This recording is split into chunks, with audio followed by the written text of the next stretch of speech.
Salut à tous. L'idée de cette vidéo m'est venue pendant que je préparais une autre vidéo. Je me suis dit il fallait que je vous parle de ce sujet d'abord. De quoi s'agit-il? Il s'agit de mieux connaître les idéaux, les aspirations dans la société Yoruba. De façon plus triviale, comment présenter ça? Il faut voir quelles sont les choses qu'on retrouve souvent dans les prières et dans les vœux des gens. Cela exprime les choses qui sont vraiment importantes pour nous dans la société, dans la vie en fait. Et dans la société Yoruba, il y a certains mots qui reviennent souvent, qui traduisent ces concepts-là. Ces mots-là, c'est Ola, Ola, et puis Ayo, Ayo. Et puis aussi Owo, Owo et Oro, Oro. Voilà donc 4 concepts que je pense qui sont vraiment importants, qui sont cardinaux dans la société Yoruba et qui expriment ce que tout le monde recherche, ce que tout le monde aimerait avoir, ce à quoi on aspire. Donc je vais vous les définir rapidement. Mais avant ça, je voudrais présenter un autre concept qui est au-dessus de tout cela, qui a une dimension assez spirituelle que je vais présenter d'abord avant de présenter les 4 autres. Bien. Le premier concept dont il faut parler, c'est Orire. Orire, on pourrait traduire ça par la bonne destinée, la destinée, le destin positif, le bon destin. Dans certains cas quotidiens de tous les jours, on traduit ça par la chance. Comment comprendre Orire? Dans la croyance traditionnelle Yoruba, on pense que avant de s'incarner dans un corps, avant de venir sur terre, nos âmes qui sont dans l'au-delà passent choisir leur destin. Nous passons tous devant Olodumare. En présence de Orunmila qui joue le rôle de témoin, nous passons donc chacun pour choisir notre destin, ce que sera notre destinée sur terre. Donc ce destin-là est contenu dans ce qu'on appelle Ori. Et donc chacun passe pour choisir son destin. Soit dit en passant, on se met à genoux pour prendre ça. Et ce concept-là s'appelle souvent Akunlenya. Akunlenya. Kunle, c'est le fait de se mettre à genoux. Et puis Nya, c'est choisir. Donc Akunlenya, c'est le fait de se mettre à genoux pour choisir son destin, le destin qu'on va vivre sur la terre. Voilà. Et donc on a choisi, on dit que l'individu a choisi son Ori comme ça. Bien.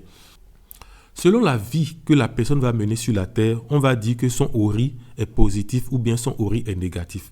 Quand le Ori est bon, quand il est positif, on dit Oche Orire ou bien Oni Orire, Ori Ire. Voilà. Ori, donc, c'est le contenant du destin de la personne. Et puis, Ire, c'est ce qui est bénéfique. C'est le nom qu'on attribue à quelque chose qui est bon, qui est bénéfique. Voilà. Donc, quand la destinée, quand la vie est bonne, on dit que la personne a fait un Orire. Et donc, ce Orire-là, c'est ce que souhaite tout être humain ou bien tout individu Yoruba. L'autre concept dont je vais vous parler, c'est le concept de Ola. Ola se traduit simplement par richesse dans la plupart des écrits que vous allez voir et souvent sur Internet dans les documents qui sont en anglais qui parlent de ça. Les gens traduisent ça en anglais par wealth. Mais ça va un peu plus loin que ça. Bien. Lorsqu'on parle de Ola, le Yoruba, dans l'entendement Yoruba traditionnel, il ne s'agit pas juste de la richesse en tant que richesse financière.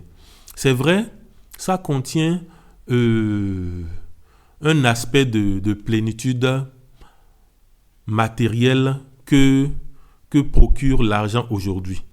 Mais lorsqu'on parle de Ola, ça c'est un bonheur complet, un bonheur bien sûr où il y a le bonheur matériel, mais il y a aussi l'aisance, le fait d'être à l'aise, tout ça. Et c'est ce qui fait que souvent moi dans mes documents, dans mes présentations, je traduis Ola par prospérité. Je pense que ça convient plus. On ne réduit pas ça juste à la richesse financière. Et donc, ce Ola, c'est une des aspirations principales, un des idéaux dans la société Yoruba. Et on retrouve ça dans les prières qu'on se fait, dans les prières que les parents font aux enfants ou bien dans les prières que les gens font pour eux-mêmes. Nous recherchons tous Ola, Ola, Ola. C'est quelque chose qui est apprécié, c'est quelque chose qui est recherché pour chacun. L'autre concept dont je vais parler, qu'on retrouve aussi souvent dans les prières, dans les vœux, c'est Ayo. Ayo, lui, on peut le traduire, ou on le traduit souvent par joie. Si vous voyez dans les documents anglais, par exemple, on dit joy, joy, joy. Et je le traduis aussi souvent par joie pour ne pas le confondre avec bonheur, pour ne pas qu'il y ait confusion entre ces deux concepts-là. Mais là aussi, il faut nuancer un peu. Cette joie-là, la joie qu'on utilise pour traduire Ola, il faut la comprendre un peu comme une joie permanente. Pour faire référence à un mème qui est apparu récemment, si vous avez suivi ce discours du Premier ministre ivoirien qui a fait beaucoup le buzz sur la joie. Donc, Ayo, ce n'est pas la joie morceau par morceau pour faire référence à son discours, mais c'est la joie permanente. C'est la joie la grande joie, la joie qui est beaucoup plus permanente. C'est ça que représente Ayo. Et donc, cela aussi constitue un idéal, une aspiration qu'on recherche chez les Yoruba et qu'on retrouve dans les vœux et dans les prières. On veut qu'il y ait ce bonheur-là dans sa vie. On veut que diverses choses qu'on recherche, diverses choses qu'on poursuit, nous amènent ce Ayo-là, que ça nous amène cette joie. Le concept suivant dont je vais parler, qui est moins que les deux autres, qui est moins souvent répété que Ola et puis Ayo, c'est Oro. Oro, le terme littéralement ça veut dire parole. Et Oro, avoir Oro dans la société, c'est avoir le droit de parole, c'est avoir la capacité de parler et d'être écouté. Les gens traduisent souvent par noblesse. Dans les documents anglais, vous allez voir nobility, nobility. Donc, c'est la noblesse, c'est le fait justement d'être considéré, de pouvoir s'attirer de la considération dans la société. Et ça aussi, c'est une valeur que les gens recherchent, c'est quelque chose qu'on va retrouver dans les prières, ou bien quand les gens expriment leurs aspirations, ils souhaitent qu'ils aient Ola, qu'ils aient Ayo, mais qu'ils aient Oro aussi dans la société. Voilà donc pour ce concept qu'on appelle Oro. Maintenant, le quatrième concept dont je vais parler, c'est Owo. Ici, ça paraît beaucoup plus évident. Owo, ça signifie l'argent. Owo, ça veut dire l'argent, le wari, le money là. Voilà, Owo, ça signifie l'argent. Et bien sûr, chez les Yoruba n'ont pas ce problème ou bien ce qu'on retrouve souvent chez les Occidentaux de ne pas reconnaître qu'on veut de l'argent. Owo, c'est quelque chose que les gens recherchent et les gens en parlent à tel point même qu'on en retrouve dans certains noms qu'on donne aux enfants. Nous allons le voir dans une vidéo très prochainement. Voilà. Donc, Owo, c'est l'argent. Et ça fait partie aussi de ces choses auxquelles les gens aspirent. De ces choses qu'ils veulent pour eux-mêmes et qu'ils veulent pour les gens qui leur sont chers. Donc, de la même façon qu'on recherche le bonheur à travers Ola, la prospérité, à travers Ayo, la joie, Oro, la noblesse, on recherche aussi la richesse financière, la vraie richesse financière, la puissance financière, on recherche cela, puisque c'est cela qu'on recherche à travers notre travail. Donc, on l'exprime aussi, on l'exprime. Donc, voilà pour cette valeur-là qui est Owo. Voilà donc pour ces sujets, pour ces concepts-là que je voulais brosser rapidement. Bien sûr, il y a beaucoup d'autres thèmes qu'on peut trouver dans les aspirations et ça ne se limite pas qu'à cela. Ce que j'ai cité, c'est vraiment les concepts, les idéaux cardinaux les plus majeurs, mais il y en a d'autres. Mais ces 5 concepts que je viens de présenter sont importants pour comprendre les Yoruba, pour comprendre même les bénédictions qu'ils font, les prières qu'ils font, et pour comprendre aussi les malédictions. Parce que bon, souvent dans nos sociétés africaines, quand on veut insulter les gens, on leur adresse des formules, des insultes, qu'on appelle malédictions. Ces malédictions, en fait, c'est le contraire de ce que on souhaite, de ce à quoi on aspire. Vous voyez.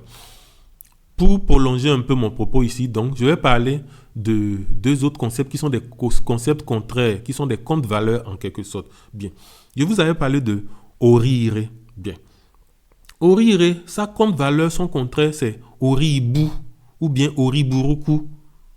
Et cela, on retrouve ça dans les insultes ou bien dans les malédictions. Quand on veut insulter quelqu'un, on peut l'insulter oloriburuku. C'est une façon de dire que il ne fera pas ou bien on ne souhaite pas qu'il fasse orire. Ouais. À la base, c'est une insulte qui est très violente. C'est une malédiction en fait. Mais bon, Aujourd'hui, les gens disent ça de façon banale aussi. C'est passé aussi dans les insultes qu'on fait en blague. Maintenant, après ça, il y a aussi un autre concept qui est Oshi. Oshi, on peut traduire ça par la pauvreté, la misère. Souvent, quand on dit Oshi chez les Yoruba, les gens vont traduire ça par pauvreté. C'est le concept qui est contraire à Ola. C'est ça qui est contraire à Ola. Vous voyez. Donc, ça, c'est la contre-valeur. C'est quelque chose qu'on ne souhaite pas. Et bien évidemment, quand on veut maudire quelqu'un, ou bien qu'on veut insulter quelqu'un, on peut l'insulter avec Oshi. On va dire Oloshi ou bien Oloshi. Vous voyez, c'est-à-dire qu'on souhaite qu'il soit pauvre, qu'il soit miséreux. Voilà. Ça aussi, à la base, c'est une insulte violente, très affligeante. Mais aujourd'hui, c'est devenu une banalité aussi que les gens se disent, et parfois même à des proches, c'est devenu, et pas blague, quoi, on se le dit. Ça, peut-être, on aura un élément à faire aussi sur cette façon d'insulter-là, chez les Yoruba, mais qu'on retrouve aussi chez les Africains, où on insulte, mais en blaguant, où on insulte ces proches-là, avec des choses qui sont à la base violentes, des propos qui sont violents, mais qui sont mis dans un autre contexte et qui sont accueillis avec une autre connotation. Donc, je vais m'arrêter là pour ne pas être plus long. Je vous donne rendez-vous dans la prochaine vidéo.